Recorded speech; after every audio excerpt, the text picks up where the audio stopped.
Hi guys! Welcome back to my YouTube channel. And for today's video, tuturuan ko po kayo kung paano mag-change ng background.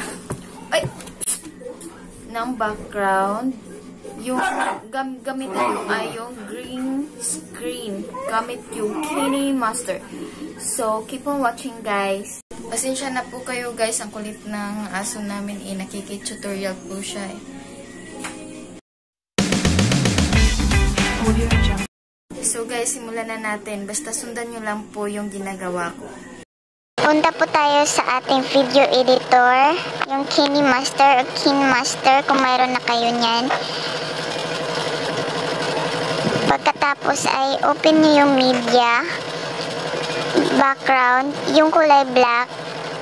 Pagkatapos ay kayo na po bahala mag-change ng color into green. Kaya na po pipili o mag-adjust kung anong kulay ng pagka-green. Yan po yung napili ko.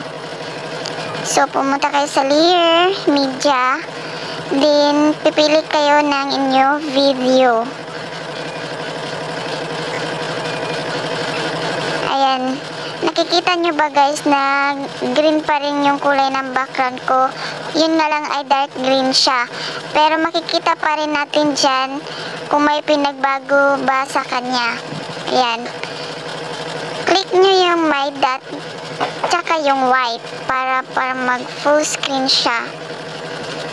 Then, chroma key, enable nyo lang po siya. Ayan, nakikita nyo ba guys na may changes na siya. Yan, yung ina-adjust ko, kayo na po bahala.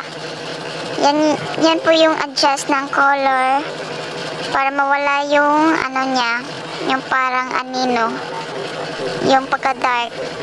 Ayan guys. O, diba? O, nakikita nyo ba guys kung ano yung pagkakaiba niya? Then, pwede nyo din siyang palitan guys kung anong gusto nyong kulay ng background. Ayan, pink. O diba? Ganyan lang kadali guys mag-change ng background. Thank you guys sa panonood. Sana may natutunan kayo sa aking tutorial. Hanggang sa muli, paalam!